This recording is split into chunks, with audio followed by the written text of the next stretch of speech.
और सिर्फ हिंदू और मुस्लिम की परिभाषाएं वजह करते रहना ये धामी सरकार का वतीरा और तरीका बन चुका है।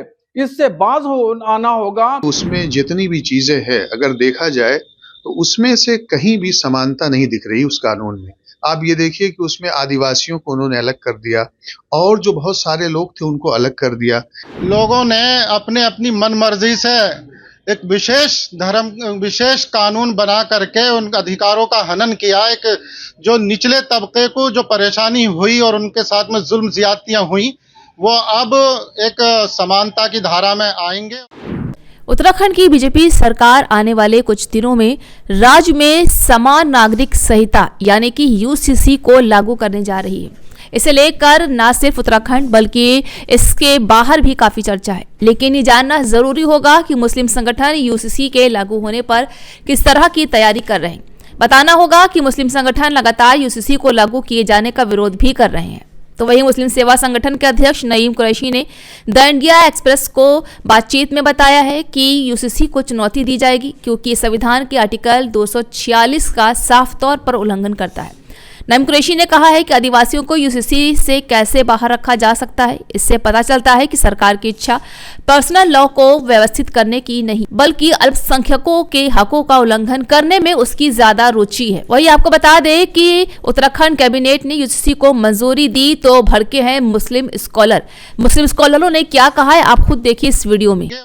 उत्तराखंड गवर्नमेंट ने सामान नागरिक संहिता के लागू करने का खाका मुकम्मल तरीके से तैयार कर लिया है, मगर उसमें संविधान की जो शर्तें हैं और जो संविधान ने कहा कि राय आमा हमवार की जाएगी और सबकी राय लेने के बाद यूसीसी लागू किया जाएगा।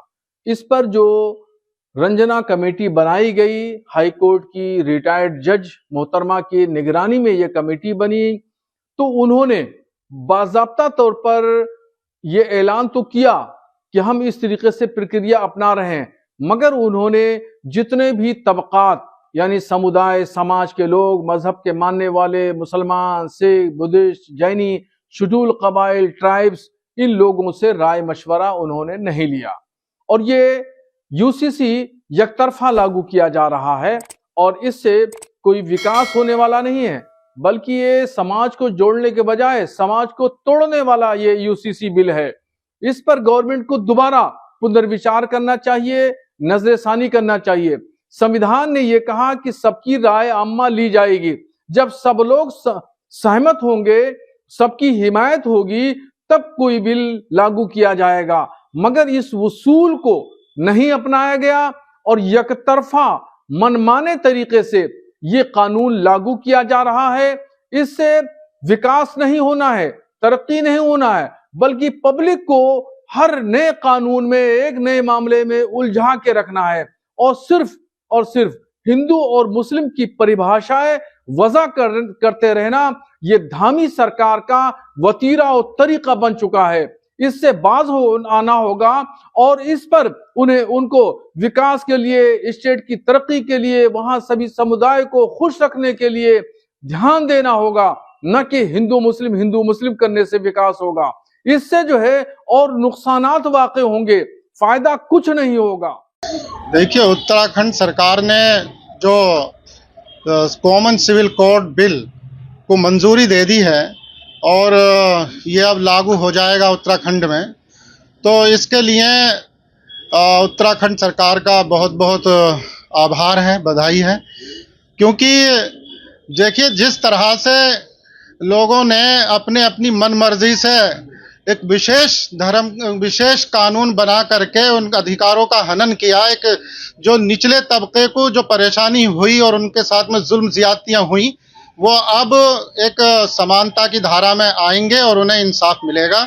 इस बिल का खैर मकदम किया जाता है। ये तो बहुत पहले से ही होने की जरूरत थी और पूरे देश में होना चाहिए और जल्द से जल्द होना चाहिए। यूसीसी की बात धामी सरकार ने की और उसको जो फॉर्मेट दिया है और जो पास करने के बाद, इम्प्लीमेंट करने के बाद धामी सरकार कर रही है, मैं समझता हूं कि उसमें जितनी भी चीजें हैं अगर देखा जाए तो उसमें से कहीं भी समानता नहीं दिख रही उस कानून में।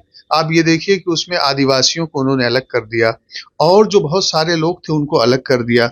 लेकिन जो कम्युनिटी आप देखिए कि तलाक की बात, निकाह की बात, विरासत की बात, बच्चे की गोद लेने की बात कही गई है, लेकिन चूंकि वहां मुसलमान भी रहते हैं और इद्दत खत्म करने की बात कह दी गई, तो इस्लाम में इद्दत पाई जाती है। लेकिन मैं समझता हूं कि इस तरह के कानून से जो पारित हुआ है ये कहीं ना कहीं बहुत ज्यादा डिफरेंसेस पाए जाते हैं और इस मुल्क में बहुत सारी कम्युनिटीज के लोग रहते हैं, उनकी अपनी शादी ब्याह की रस्म रिवायत ट्रेडिशंस अलग अलग है, तो उसको यूनिफॉर्मिटी कैसे ले आई जा सकती है।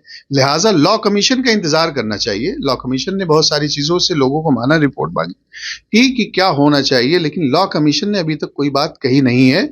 लिहाजा लॉ कमीशन का इंतजार करे धामी सरकार।